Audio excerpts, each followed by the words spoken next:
Bonjour à chacun. Dernière fois que j'étais ici, c'était au mois d'août, je pense. Le temps s'est un petit peu rafraîchi. On se demandait même s'il n'y aurait pas un peu de neige. Mais pas pour l'instant, en tout cas. Ça risque de venir, mais pas pour l'instant, en tout cas pas ici. Je pense que dans d'autres régions du Québec, ils ont déjà un peu de neige. Donc...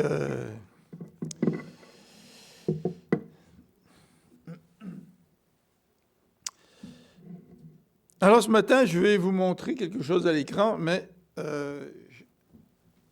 voilà, je pense que c'est la manette, hein? C'est ça, d'accord, donc c'est bon. Je vais vous montrer quelque chose à l'écran, mais je voudrais que chacun d'entre vous, vous puissiez me dire ce que vous voyez. Donc, ça veut dire qu'il va falloir que vous parliez là. Hein? Alors, je vais vous donner un petit signal.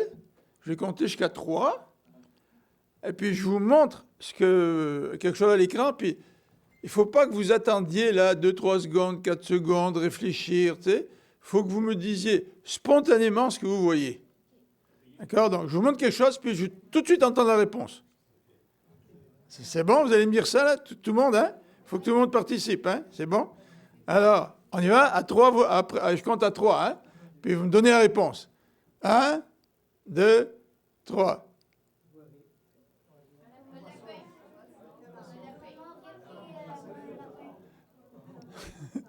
Alors, certains me disent c'est un lapin, d'autres me disent c'est un canard. Bon, alors, est-ce que vous avez raison? Qui a raison, là? Un canard, vous dites c'est canard, hein? Vous êtes sûr que c'est un canard? Hein? À cause de son bec, ok. Puis les autres, vous me dites c'est un lapin? Puis, à cause de ses oreilles. Ah bon? Bon, ben je pense que ce matin, je vais changer de sujet de prédication. Je vais parler sur l'unité, malgré les différentes opinions. Ça vous irait, ça? Alors, effectivement, vous voyez que dans notre perception, nous pouvons voir soit un lapin, soit un canard. Hein? Ouais, un lapin avec un bec, c'est ça? Alors maintenant, j'ai une autre photo à vous montrer. Et là, vous allez voir tout de suite qu'il y a deux personnes qui ont deux opinions différentes, qui correspondent à deux perceptions.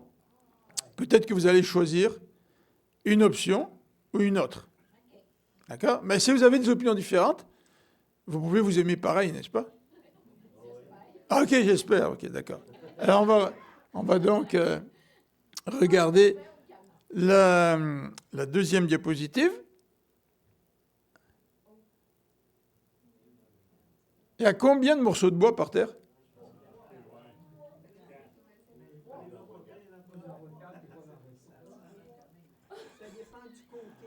Ça dépend du côté que vous regardez, hein?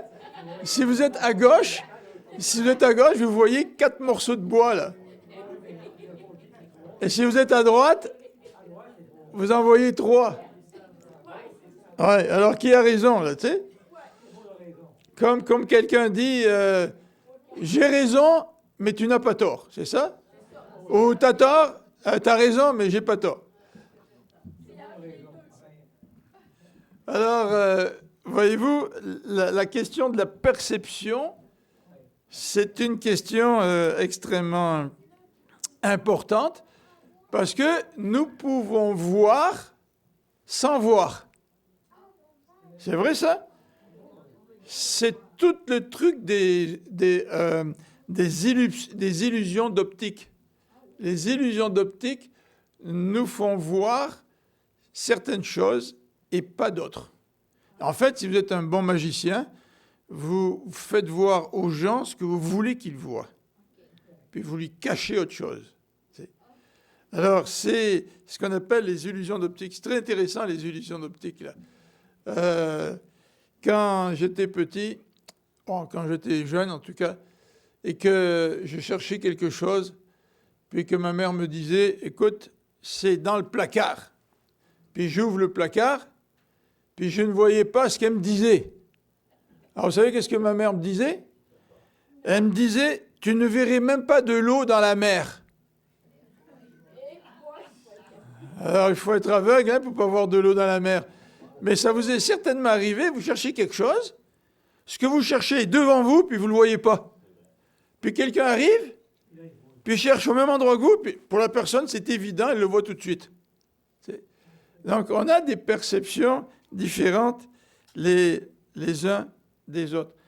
Même lors de la résurrection de Jésus-Christ, vous savez que Marie de Magdala, après la résurrection du Christ, elle n'a pas reconnu le Christ. Pourtant, le Seigneur était devant elle. Mais elle ne voyait pas que c'est le Christ. Elle le voyait, mais elle ne le voyait pas. Et c'est souvent la même chose pour l'être humain. On voit sans voir.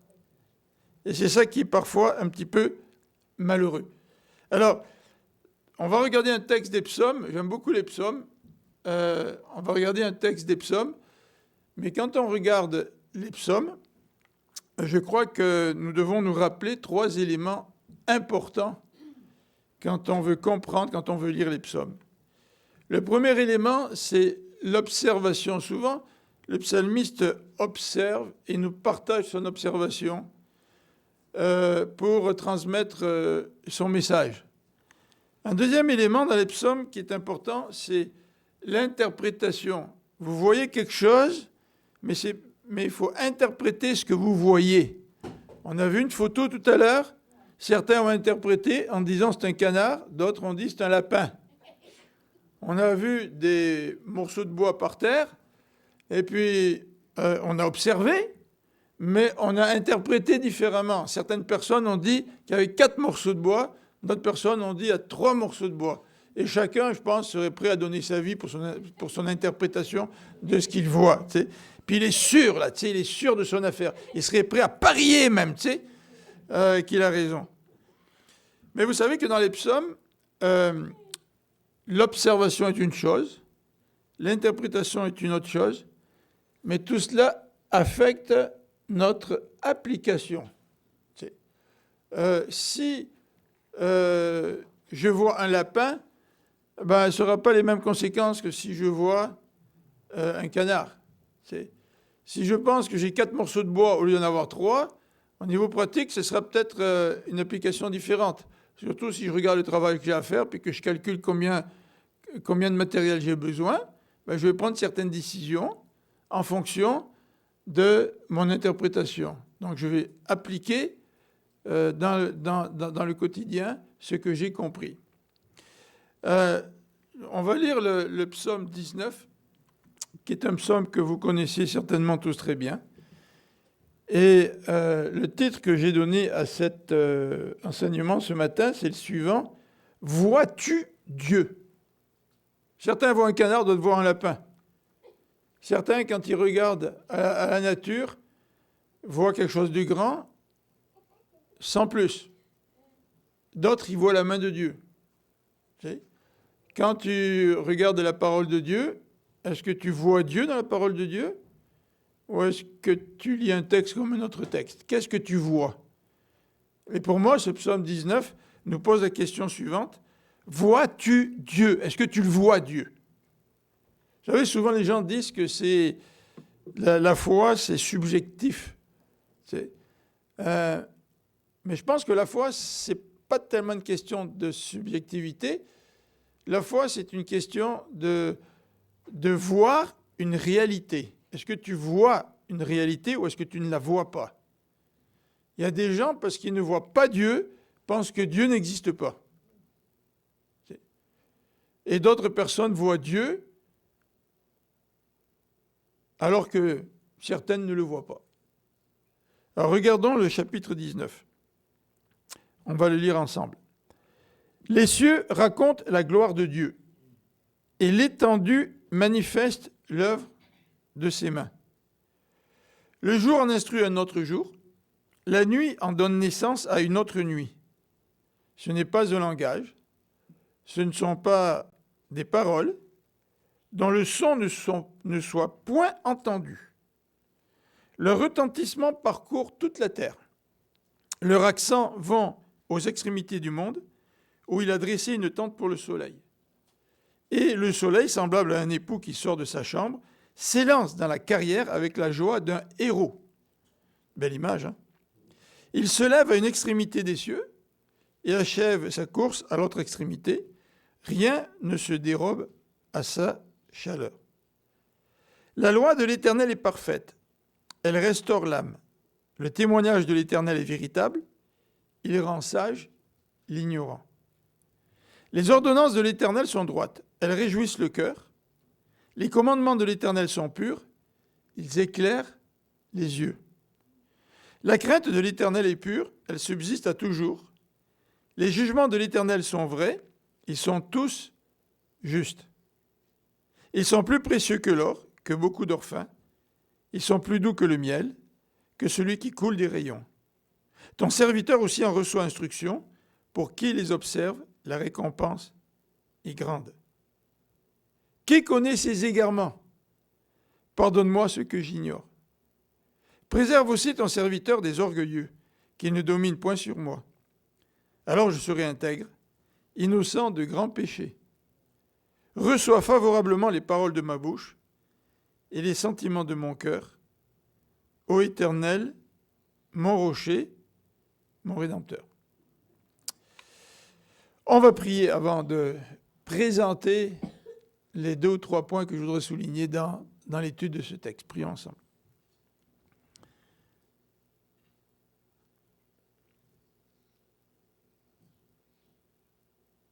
Seigneur, c'est vrai que nous pouvons avoir des perceptions différentes les uns des autres.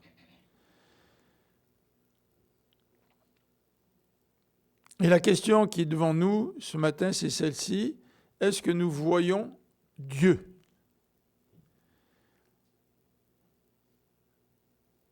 Seigneur, alors que les Syriens entouraient la maison du prophète, son serviteur était inquiet.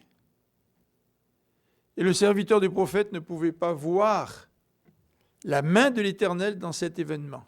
L'armée syrienne entourait la maison du prophète. Et le prophète a prié pour que toi, Seigneur, tu ouvres les yeux de son serviteur. Tu l'as fait, et son serviteur a vu toutes les forces de l'Éternel qui protégeaient la maison du prophète. Seigneur, nous avons chacun besoin de te voir. Nous avons besoin de voir la réalité, Seigneur. Au-delà de ce qui nous entoure, permets-nous, Seigneur, de t'entendre, de te voir, d'être en communion avec toi. Surtout à l'occasion de ces fêtes de Noël qui approchent, Seigneur, ces fêtes qui sont profondément marquées par le matérialisme, par les célébrations. Et souvent, Seigneur, nous ne te voyons pas au travers de ces fêtes de Noël. Donne-nous cette capacité, Seigneur, de te voir. Au nom de notre Dieu, nous te prions. Amen. Alors, je voudrais regarder ce psaume avec vous en 3 parties. La première partie, c'est cette capacité de voir Dieu dans la création. Est-ce que nous voyons Dieu dans la création? Même si vous êtes chrétien, vous croyez que Dieu a tout créé, qu'il est le créateur. Est-ce que vous voyez Dieu dans la création? Parfois, quand on est tellement occupé, on n'y prête même plus attention. Et souvent, c'est quand nous sommes en vacances, quand nous prenons un peu de repos et nous sommes dans la nature, que là, nous portons davantage attention à ce que la création a à nous dire sur Dieu. Alors, voir Dieu dans la création, ça va être le premier aspect de ce texte. Le deuxième aspect que j'aimerais regarder avec vous, c'est le suivant, c'est voir Dieu dans la parole. Il y a des gens qui lisent la parole de Dieu qui ne voient pas Dieu. Est-ce que vous voyez Dieu au travers de sa parole? Est-ce que nous comprenons les vertus de la parole? Est-ce que nous comprenons la valeur de la parole? Et est-ce que nous comprenons les bienfaits de la parole de Dieu pour nous? Est-ce que nous voyons Dieu dans sa parole? Parfois, lorsque nous avons des épreuves, nous lisons la parole de Dieu sans vraiment voir Dieu. Nous sommes tellement pris par l'épreuve, par les difficultés, par ce qui nous assaille, nous avons du mal à voir Dieu. D'où la question que nous posons ce matin pour l'étude de ce passage. Vois-tu Dieu? Alors la question n'a pas du tout rapport avec des substances particulières qu'il faudrait prendre pour voir Dieu.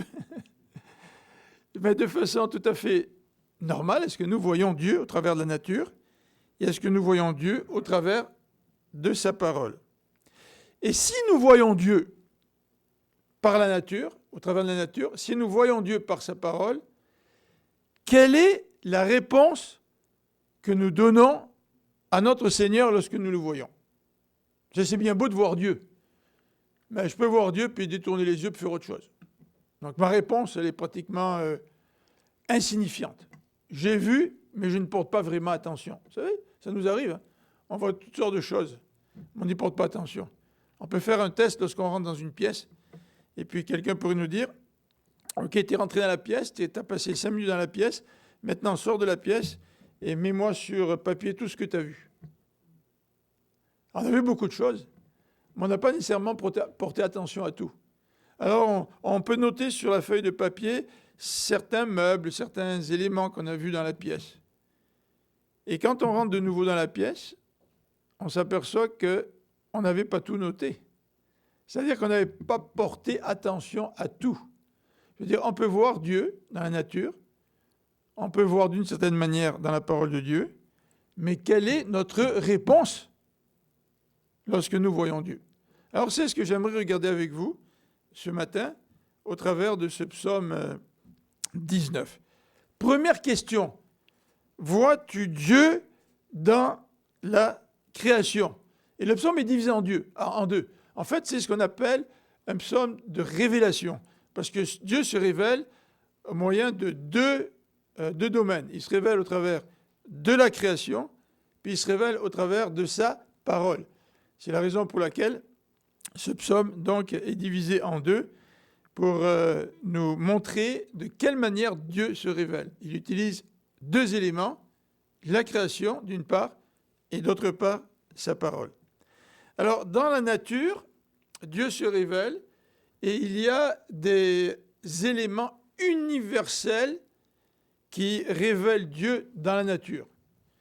Alors, il est certain que nous ne vivons pas tous au même endroit. Il y a des paysages extraordinaires dans ce monde.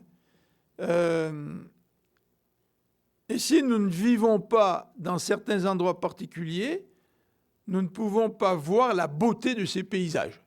Et moi, j'ai été élevé pendant 10 ans au bord de la mer. Puis quand je suis arrivé au Québec, on m'a toujours demandé qu'est-ce que je faisais ici. Pourquoi as-tu quitté le pays ou la région dans laquelle tu vivais? Je vivais à côté de Monaco, sur la Côte d'Azur, et je vivais dans un appartement avec un balcon qui faisait toute la longueur de la salle à manger, puis du salon, donc un balcon qui était presque aussi long que ça, là. Et quand on était sur le balcon, on voyait la plage. Il y avait 180 escaliers qu'on prenait pour aller à la plage. C'était génial quand on y allait, mais c'était autre chose quand on remontait le soir. Tu sais, remonter 180 escaliers. Mais de chez nous, on pouvait voir, lorsque la mer était calme et qu'elle était transparente, on pouvait voir le fond de l'eau. Tu sais? Et on avait vraiment une vue extraordinaire, là, vraiment une vue panoramique. Et au mois de février, selon la visibilité, on pouvait même au loin voir les montagnes de la Corse. C'était assez exceptionnel. Tu sais. Alors je ne vais pas continuer, ça va vous mettre l'eau à la bouche, puis en quittant l'église, vous allez prendre un billet pour aller dans le sud. Mais ce que je veux dire par là, c'est que nous ne voyons pas tous les différents éléments de la création. Dieu nous parle au travers de la majesté des montagnes. Il nous parle au travers de la beauté de la mer. Dieu nous parle au travers des différents aspects de la création. Mais Dieu a choisi d'utiliser des éléments universels pour parler à tous les hommes, quels que soient les endroits où nous vivons. Je ne sais pas si en plein hiver, vous allez voir la main de Dieu dans le froid, puis dans la neige, et puis quand vous allez sortir de chez vous. Mais pour ceux qui aiment le froid, c'est extraordinaire. Nous, on a un missionnaire qui vient de l'église de l'île Jésus, qui habite à cette île, Denis Maisonneuve, et il travaille parmi les Inuits. Et lui, il n'a qu'une hâte, c'est que l'hiver arrive. Et quand l'hiver s'en va, il vit la déception. Il aime l'hiver. Et certainement que Denis voit davantage la main de Dieu dans cette saison-là que nous, n'est-ce pas? Mais Dieu a quand même choisi des éléments universels au travers desquels il nous parle. Et le premier élément universel, c'est les cieux. Les cieux racontent la gloire de Dieu et l'étendue manifeste l'œuvre de ses mains. Verset 2. Quel que soit l'endroit où nous nous trouvons sur la terre, nous levons les yeux, qu'est-ce que nous voyons? Nous voyons l'étendue des cieux. Et l'étendue des cieux parle. L'étendue des cieux, nous dit le verset 2, raconte la gloire de Dieu, raconte la majesté de Dieu. Malheureusement, je ne sais pas vous ici à Actonville, mais malheureusement à Montréal, il y a tellement de pollution qu'on ne voit même plus les étoiles. Il faut aller dans le nord, beaucoup plus dans le nord des Laurentides. Je ne sais pas si vous ici, le ciel est aussi pollué que chez nous, mais on ne voit plus vraiment les étoiles. Tu sais, mais c'est formidable. Vous voyez les étoiles ici? Donc vous voyez. Il y a quelqu'un d'autre qui me fait signe comme ça. Tu sais. Donc il y a quelqu'un d'autre qui ne voit pas là. Hein? Vous ne voyez pas là. Hein? Mais normalement, quel que soit l'endroit où l'on vit sur cette terre, nous pouvons lever les yeux vers le ciel. Et le ciel raconte, parle. Le ciel enseigne. Le ciel montre la gloire de Dieu. Et son étendue manifeste l'œuvre de ses mains. Et c'est vrai que nous pouvons être connus, ou nous sommes connus par ce que nous faisons. Ce que nous faisons reflète qui nous sommes. On a eu une inondation chez nous cet été, et on a dû faire des travaux, et le gars qui est venu tirer les joints dans notre sous-sol, c'est un gars qui était extrêmement minutieux. Et je vous dis, il a vraiment fait du bon travail. Mais je le voyais travailler, moi, avec son plâtre, sa truelle. Puis, il était vraiment minutieux. Il repassait, il jetait un coup d'œil, il repassait de nouveau. Je le regardais, je me disais, oh, il faut être patient, là. Tu sais, il ne faut pas te dire, il faut que je termine ça dans 2 heures, là, tu sais. Non, il faut que tu prennes le temps nécessaire pour bien faire le travail. Donc, le travail de cet homme-là manifestait qui il était. C'était quelqu'un qui était extrêmement habile, mais aussi extrêmement patient dans son travail. Donc, les cieux démontrent la grandeur de Dieu. Le verset 3 nous dit, « Le jour en instruit un autre jour, et la nuit en donne connaissance à une autre nuit.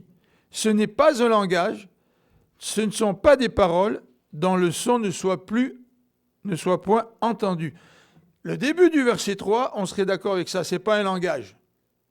C'est le jour qui donne naissance à un autre jour. La nuit qui donne naissance à une autre nuit. Mais il ne faut pas qu'on arrête notre lecture au début du verset 3, au début du verset 4. Ce n'est pas un langage. Non, le texte nous dit, ce n'est pas un langage dont le son ne soit point entendu. Ça veut dire que le psalmiste nous dit, c'est un langage que tout le monde entend.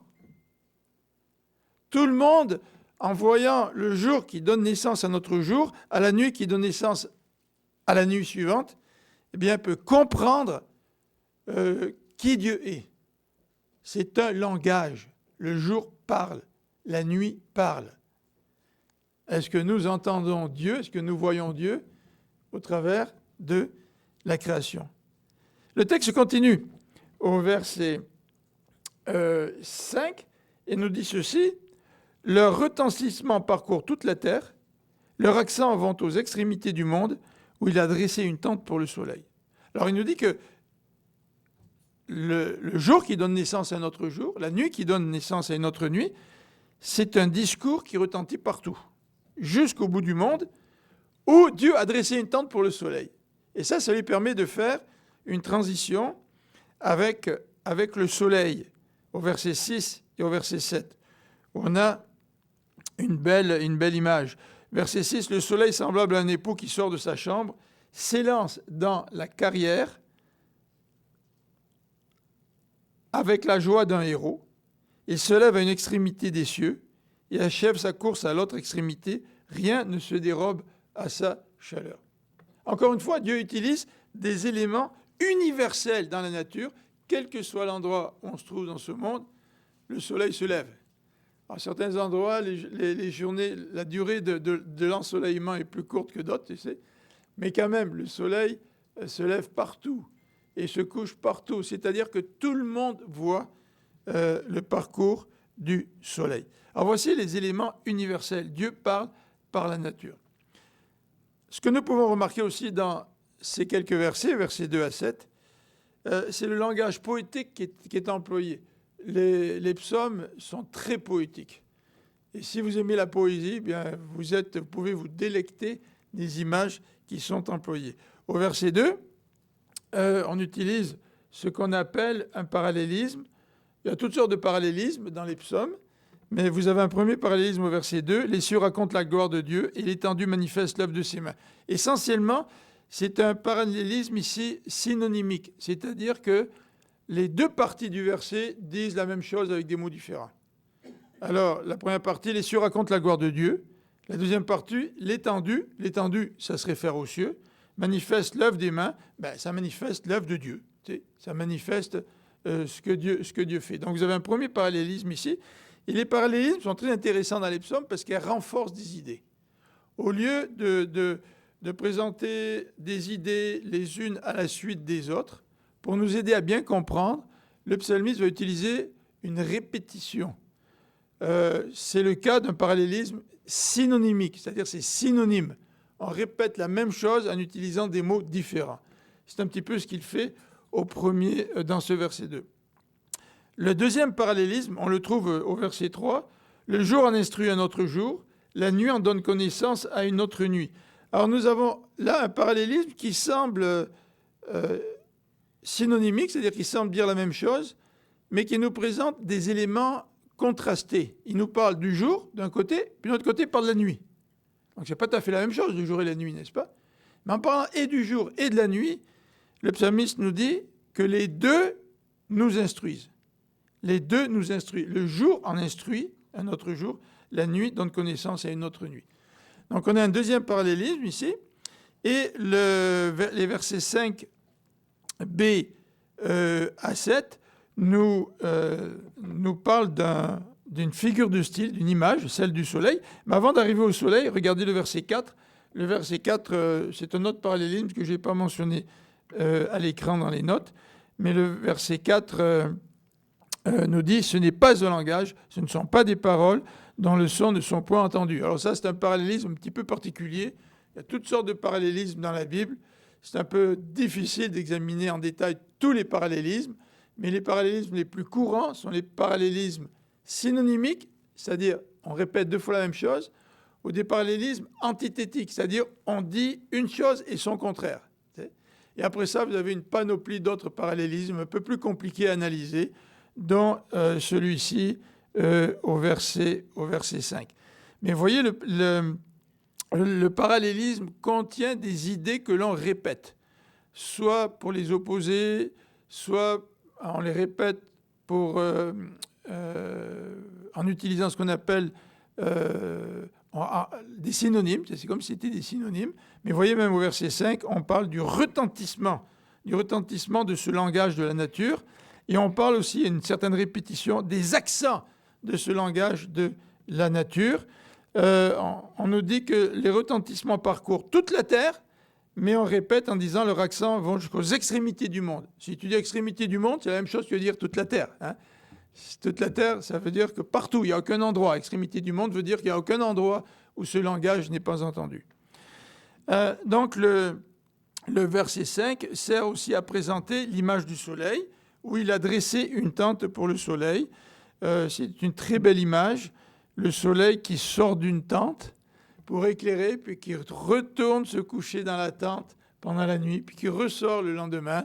Donc c'est une très belle image poétique. Alors, que dire pour répondre à cette question, vois-tu Dieu dans la création? Eh bien, ce que nous pouvons souligner, c'est que la nature, elle parle. C'est pour ça que Paul dit dans Romains que tous les hommes sont inexcusables devant Dieu, parce que Dieu se révèle dans la nature. Et que tu habites dans le nord, dans le sud, que tu habites dans l'extrémité de la terre, que tu fasses partie de telle culture ou d'une autre culture, Dieu parle de la même manière à tout le monde au travers de la création. Maintenant, que faisons-nous de ce que Dieu nous communique? Ça, c'est la question auquel on va répondre un peu plus tard. Mais Dieu parle, ce n'est pas un langage, nous dit le verset 4. Ce n'est pas des mots que Dieu utilise, mais il nous parle par des actions, par sa création. La nature communique de façon continue jusqu'aux extrémités de la terre, ce que nous dit le verset 5. Et la nature parle de façon universelle. Donc c'est pour ça qu'aucun être humain est excusable devant Dieu. Tous les êtres humains sont inexcusables devant Dieu. Dieu parle à tout le monde. Même si tout le monde n'a pas entendu parler de la venue de Jésus-Christ, tout le monde a entendu ce que Dieu communique au travers de la création. Deuxième élément dans ce psaume, qui est divisé en deux, Dieu parle au travers de la nature, mais le psaume nous dit aussi que Dieu parle par sa parole. Or, Dieu a choisi de parler aussi par sa parole. Parce que par la parole, il y a certaines choses que tu peux décrire, expliquer, que tu ne peux pas toujours expliquer seulement par des gestes. D'accord ? La révélation par la parole est extrêmement importante. Et dans ce psaume, nous voyons les vertus de la parole. Regardez au verset 8. La loi de l'Éternel, elle restaure l'âme. Alors vous voyez, le psaume parle de la révélation de Dieu dans la nature, et puis après il parle de la parole. On pourrait se dire, mais pourquoi il parle de deux sujets différents? Mais en fait, les deux sujets sont reliés par un mot. Dieu se révèle. Donc il se révèle soit par la nature, soit par la parole. Donc le déroulement du psaume, c'est pas aléatoire là. Il passe pas d'un sujet à l'autre sans qu'il y ait des liens. Là. C'est pas vrai, il y a des liens. Alors les vertus de la parole. Regardez le verset 8. Le verset 8 nous dit, la loi de l'Éternel, elle est parfaite. Elle restaure l'âme. Le témoignage de l'Éternel est véritable. Il rend sage l'ignorant. Alors, la parole de Dieu, elle est parfaite et véritable. C'est extraordinaire. Enfin, extraordinaire. C'est triste de voir que des gens lisent la parole de Dieu sans comprendre que la parole de Dieu, elle est parfaite. Puis souvent, on lit la parole de Dieu pour la critiquer. On lit la parole de Dieu avec des motifs autres que celui d'écouter Dieu afin qu'il puisse parler à notre cœur. Et nous ne voyons pas la perfection de la parole de Dieu qui est véritable. Elle est vraie, la parole de Dieu. Vous savez aujourd'hui, qu'est-ce que c'est que la vérité? Eh bien, chacun dit la vérité, c'est ce que je crois. Et chacun essaie de décrire la vérité comme il veut. Ah, mais c'est un lapin. Non, c'est pas un lapin, c'est un canard. Ah, mais non, il y a 4 morceaux de bois là, par terre. Maintenant, il y en a 3, tu sais. Et au lieu de chercher une vérité absolue, chacun interprète la vie ou le monde autour de lui selon ses propres perceptions. Et souvent, les gens s'affrontent les uns contre les autres parce qu'ils ont des perceptions différentes. Et leur intérêt ou leur souci n'est pas de chercher la vérité avec un grand V, parce que pour eux, il n'y en a pas de vérité. Et vous savez qu'aujourd'hui, on met tout en doute. On met en doute le travail des journalistes, on met en doute le travail des scientifiques. Il n'y a plus de vérité aujourd'hui. Il n'y a plus aucune vérité. Et c'est lamentable, parce que s'il n'y a plus aucune vérité, eh bien, on ne peut pas se diriger dans notre vie. Est-ce que tu peux aller à droite? Est-ce que tu peux aller à gauche? Est-ce qu'aller à droite, c'est le meilleur chemin? Est-ce qu'aller à gauche, c'est le meilleur chemin? Bah écoute, si toi tu décides que c'est le meilleur chemin, ben c'est le meilleur chemin pour toi. Mais si tu décides que l'autre chemin est le meilleur pour toi, ben c'est ça le meilleur pour toi. Mais dans ce cas-là, il n'y a plus aucune direction. Chacun décide de ce qu'il veut. La parole de Dieu, elle est parfaite et elle est véritable. Elle est vraie. Je suis, dit Jésus, le chemin, la vérité et la vie. Il dit qu'il est la porte. Il n'y a pas 36 000 portes dans ce monde-là. Il est la porte. Et le fait de dire qu'il n'y a pas de vérité absolue, c'est de vouloir justifier nos propres décisions, qui sont souvent le fruit de notre orgueil, sans accepter qu'il y a des vérités. Alors la parole de Dieu aussi, elle est pure et elle est droite. Regardez la fin du verset 9. Les commandements de Dieu sont purs. Le début du verset 9, les ordonnances de l'Éternel sont droits. Si chacun a sa vérité, ça veut dire que chacun a sa propre droiture. Mais ce n'est pas vrai que la photo peut représenter un lapin et à la fois représenter un canard.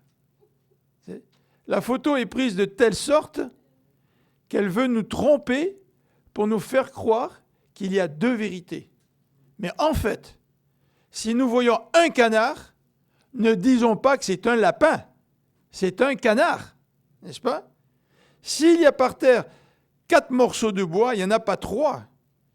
S'il y en a 3, il n'y en a pas 4. Et il y a un moyen de trouver la vérité en essayant de séparer ces morceaux pour les compter et pour nous sortir de cette illusion d'optique qui peut nous tromper. N'est-ce pas? Et aujourd'hui, il y a bien des gens qui nous trompent en nous faisant croire que ce qu'ils disent est la vérité. Et ce n'est pas simplement dans le domaine politique, n'est-ce pas? C'est dans tous les domaines. Alors la parole de Dieu, elle est droite et pure, nous dit ce psaume. Et le verset 10 rajoute aussi que la crainte de l'Éternel est pure, elle subsiste à toujours. Les jugements de Dieu sont vrais, ils sont tous justes. La parole de Dieu, elle est vraie et elle est juste. Nous, aujourd'hui, nous ne voulons même plus dire qu'il y a du mal et qu'il y a le bien. En fait, parce que nous ne voulons plus reconnaître qu'il y a du mal et qu'il y a le bien, nous ne savons même plus discerner ce qui est bien de ce qui est mal. Donc nous avons besoin de la parole de Dieu. Et la parole de Dieu parle. Et quand nous lisons la parole de Dieu, est-ce que nous voyons Dieu au travers de sa parole? Si nous ne considérons pas que la parole de Dieu, elle est vraie, elle est juste, elle est droite, elle est pure, elle est parfaite, elle est véritable, comment pouvons-nous voir Dieu au travers de sa parole? Le chapitre 19 nous parle de la valeur de la parole. Regardez le verset 8. Elle restaure l'âme et rend sage. Comment tu peux bénéficier de la nourriture? Nous bénéficions de la nourriture en particulier lorsque nous avons faim. Tu sais, lorsque nous avons faim et que nous mangeons et que nous sommes restaurés, nous voyons les effets de la nourriture sur notre corps.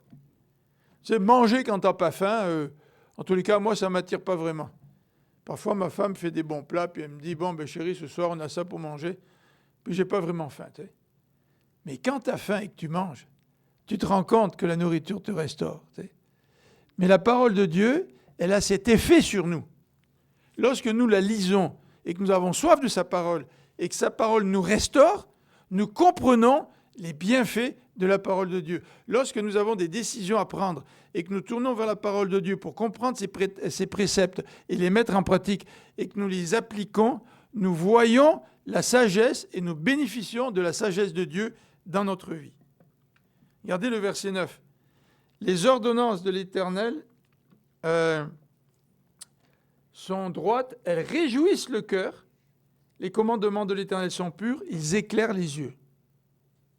Si tu ne vois pas Dieu dans ta vie, si tu ne vois pas Dieu en lisant la parole de Dieu, ça veut dire que la parole de Dieu ne réjouit pas ton cœur. Parce que quand la parole de Dieu réjouit ton cœur, ben c'est que Dieu est en train d'agir dans ta vie. Alors je ne sais pas comment vous lisez la parole de Dieu, je ne sais pas si vous lisez la parole de Dieu par habitude, puis qu'une fois avoir lu le verset, ben vous passez à autre chose, vous avez accompli votre rite chrétien pour la journée. Mais c'est plus que ça, la parole de Dieu. C'est plus que d'accomplir un rite pour prendre connaissance de certains éléments. La parole de Dieu, c'est ce qui réjouit notre cœur. Et quel bienfait lorsque nous lisons la parole de Dieu, qu'elle réjouit notre cœur. C'est là que nous voyons Dieu. Elle éclaire les yeux. Je ne sais pas si vous avez besoin d'être éclairé dans votre vie, mais comment pouvons-nous bénéficier de l'avantage de la lumière, à moins de réaliser que nous sommes dans l'obscurité, que nous avons besoin de lumière. Si dans notre orgueil, nous pensons ne pas avoir besoin de la parole de Dieu, comment pouvons-nous comprendre la valeur de cette parole et comment pouvons-nous comprendre qu'elle éclaire nos yeux? Ah non, moi je n'ai pas besoin de la parole de Dieu, je sais quoi faire. Mais la parole nous parle de l'orgueil dans ce psaume. Que l'Éternel nous empêche de tomber dans l'orgueil. L'orgueil nous empêche de voir Dieu par sa parole, comme l'orgueil nous empêche d'écouter ce que Dieu dit au travers de la création. Le verset 11 nous dit que la parole de Dieu, elle est plus précieuse que l'or, que beaucoup d'or fin.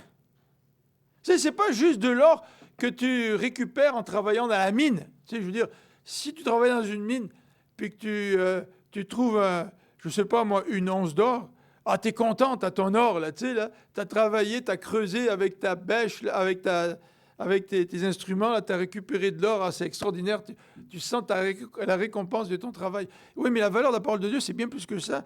La valeur de la parole de Dieu, c'est plus important que beaucoup d'or fin. Vous savez, l'or qui a été travaillé, l'or qu'on a utilisé pour en faire un objet d'art, c'est encore plus de valeur que de l'or brut. Mais la parole de Dieu a beaucoup plus de valeur que l'or, beaucoup d'or fin. Et les préceptes de Dieu sont plus doux que le miel, que celui qui coule des rayons. À l'époque, le miel était quelque chose de très précieux. Et souvent, la parole de Dieu est comparée au miel doux. Je ne sais pas si vous aimez les douceurs. À Noël, on se donne souvent des biscuits, des chocolats, des gâteries. Et parfois, le goût est tellement agréable. Est-ce que vous avez déjà goûté quelque chose, puis vous goûtez ça, vous vous délectez. Moi, je ne vis pas pour manger. Donc, généralement, je vis parce que je mange, mais je ne vis pas pour manger. Mais ça m'est déjà arrivé de m'être délecté. Quand ma femme a arrêté le dernier travail qu'elle avait, ses patrons lui ont donné un coupon pour aller dans un restaurant de fine cuisine, de haute cuisine. Nous, on n'a pas l'habitude d'aller dans des restaurants de haute cuisine. Tu te rappelles, Marie-France, c'était à Sainte-Rose, là? Et puis, on a eu, je ne sais pas si c'est 3 ou 4 ou 5 services, là. Puis, généralement, dans ce genre de cuisine-là, ce n'est pas la quantité qui compte. Si on n'est pas à la casa grecque, là, tu sais. Mais vous avez un petit plat, puis quand vous le voyez, vous dites ouais, je vais manger ça, mais j'aurai probablement faim après, tu sais. Ouais, mais t'inquiète pas, il y en a encore 3 ou 4 qui s'en viennent, là, tu sais. Puis là, tu commences à goûter, c'est délicieux. Tu te délectes.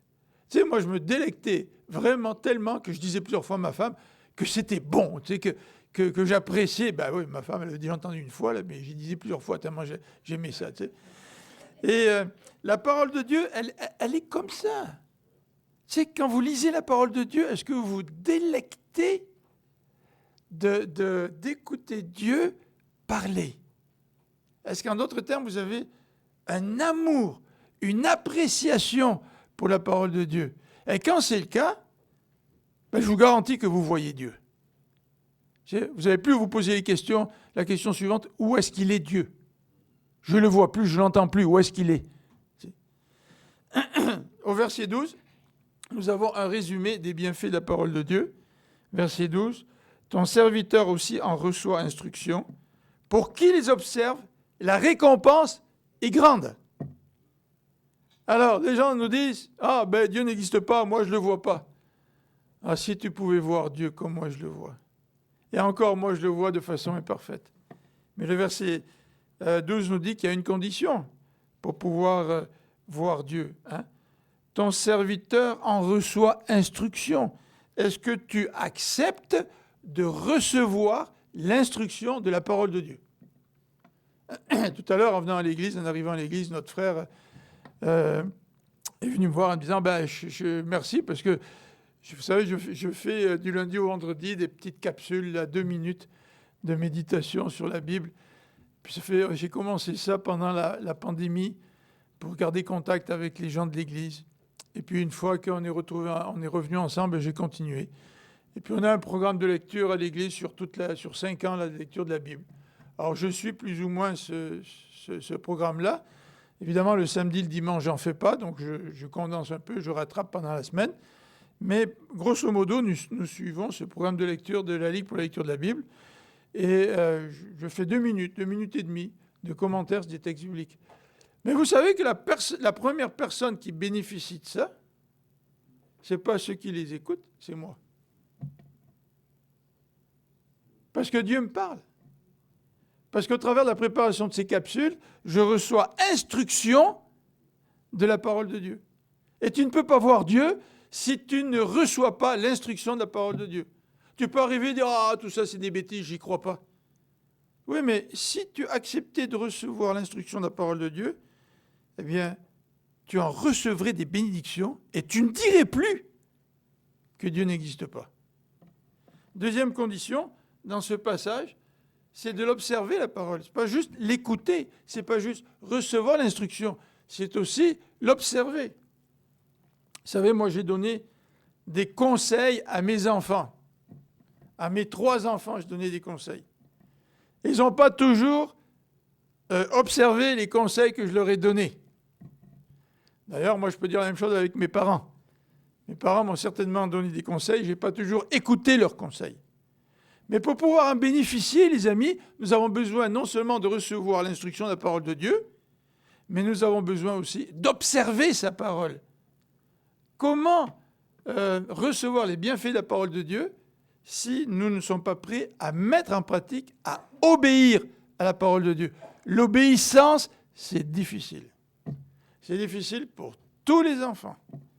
Mais je devrais dire que l'obéissance vis-à-vis de Dieu, c'est aussi difficile pour tous les adultes. Parce que nous avons cette tendance à vouloir faire notre propre volonté. Dernier élément dans ce verset 12, c'est celui-ci. Ton serviteur aussi en reçoit instruction. Pour qu'il les observe, la récompense, elle est grande. Oh, il y en a 2 qui ont vu ça dans le texte. Je ne sais pas si les autres avaient vu ça. Vous avez vu ça, les autres? Hein? Vous n'avez pas répondu, mais je suis sûr que vous l'avez vu. La récompense en est grande. Et quand la récompense de cette écoute de la parole de Dieu et de cette mise en pratique de Dieu vient dans notre vie, nous pouvons dire que nous voyons Dieu. Nous pouvons dire que Dieu est réel dans notre vie. Nous pouvons être chrétiens sans que Dieu soit réel dans notre vie. Généralement parlant, les non-chrétiens ne perçoivent pas la réalité de Dieu dans leur vie, parce qu'ils n'isent pas sa parole, parce qu'ils n'obéissent pas à sa parole. Mais beaucoup de chrétiens aussi ne voient plus la réalité de Dieu dans leur vie, parce qu'ils ne reçoivent plus l'instruction de Dieu et n'appliquent plus la parole de Dieu dans leur vie. Et pourtant, le texte nous dit, les bienfaits de la parole de Dieu sont grands. Il est question de grandes récompenses. Dernier élément, c'est la réponse de celui qui voit Dieu. La réponse de celui qui voit Dieu. Si tu vois Dieu, comment réponds-tu à Dieu? Regardez le verset 13. « Qui connaît ses égarements? Pardonne-moi ce que j'ignore. » Une des façons de montrer que nous voyons Dieu, c'est de faire monter à Dieu une prière de pardon. Seigneur, j'entends ton instruction. En entendant ton instruction, eh bien, tu me parles et tu me montres mon propre péché. Qui connaît ses égarements? Personne ne connaît ses égarements convenablement. Tu sais. On essaie toujours de s'excuser. On essaie toujours de fermer les yeux, de fuir nos propres erreurs, nos propres péchés. Mais celui qui voit Dieu répond. Et il répond par une prière de pardon. Seigneur, pardonne mon péché. Qui connaît ses égarements, dit le psalmiste. Et quand je suis confronté à la parole de Dieu, et que je vois mon péché, je demande pardon à Dieu. Et ça, c'est la description de la marche chrétienne. Hein. C'est la description de la sanctification. C'est quoi la sanctification? C'est marcher sur un chemin où régulièrement, jour après jour, je demande pardon à Dieu de mes fautes, n'est-ce pas? C'est ça, le chemin de la sanctification. Et c'est au travers du chemin de la sanctification que je vois Dieu agir dans ma vie. Si je ne marche pas sur un chemin de sanctification, je ne vois pas Dieu dans ma vie. Il parle à travers la création. Il veut parler à travers la parole. Et pourtant, pour moi, Dieu est loin. Je ne le vois pas. Deuxième élément, dans la réponse de celui qui voit Dieu, c'est une prière de prévention. Regardez le verset 14. Préserve aussi ton serviteur des orgueilleux. Nous avons parlé de l'orgueil. Hein. C'est l'orgueil qui fait que je ne vois pas l'œuvre de Dieu dans la création, que je ne vois pas la révélation de Dieu au travers de ses actions. Je refuse de voir la marque de Dieu au travers de la création. Ça, c'est par orgueil. L'orgueilleux ne reconnaît pas ses fautes. En lisant la parole de Dieu, l'orgueilleux ne s'ouvre pas à l'instruction et ne confesse pas son propre péché. L'orgueilleux ne reconnaît pas ses fautes. Et le psalmiste, ici, qui est sensible à la voix de Dieu, le psalmiste qui voit Dieu à travers la création, le psalmiste qui entend Dieu parler au travers de sa parole et qui met en pratique la parole de Dieu et qui en reçoit des bénéfices, bien là, il prie Dieu et lui dit, « Seigneur, je ne veux pas être orgueilleux.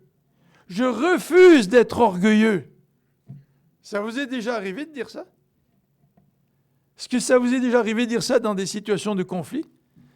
En disant, « Seigneur, je veux régler ce conflit selon ta volonté. Et pour suivre ta volonté, Seigneur, préserve-moi de l'orgueil. Parce que trop souvent, je considère que j'ai raison.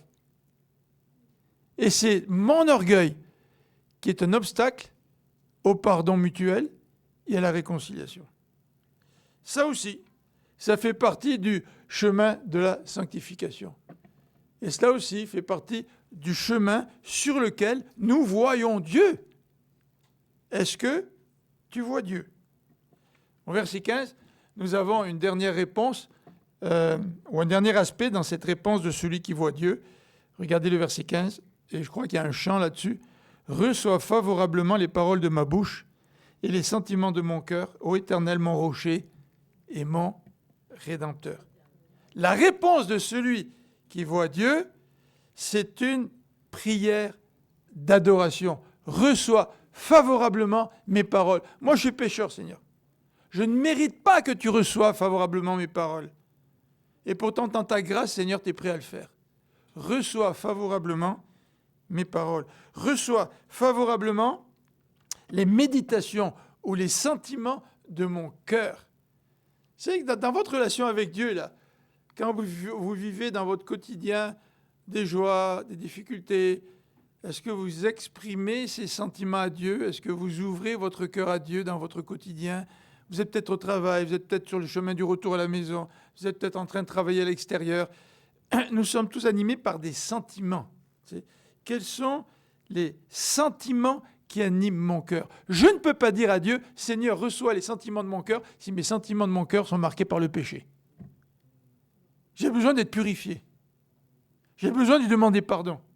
Et à ce moment-là, je peux présenter à Dieu les sentiments de mon cœur comme une adoration qui lui plaît, qui lui fait plaisir.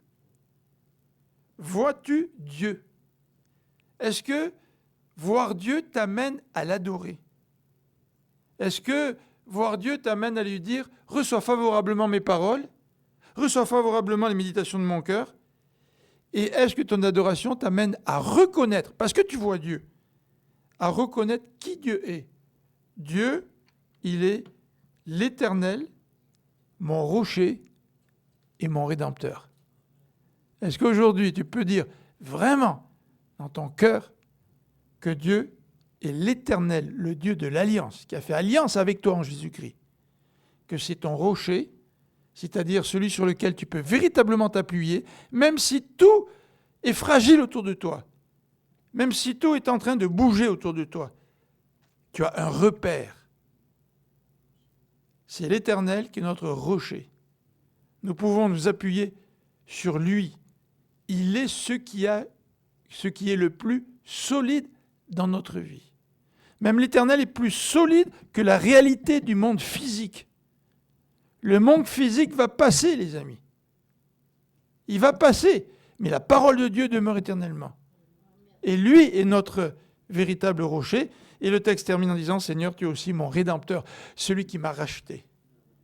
Tu m'as racheté, tu as payé un prix pour que je puisse t'appartenir et pour que je puisse, pour l'éternité, Seigneur, te voir et t'adorer quand je serai en ta présence.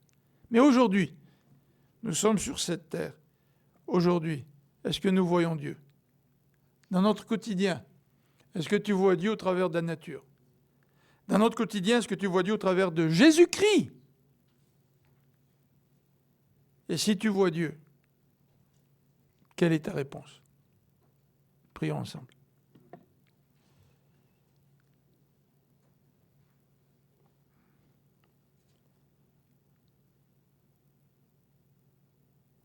Seigneur, l'être humain est frappé de cécité.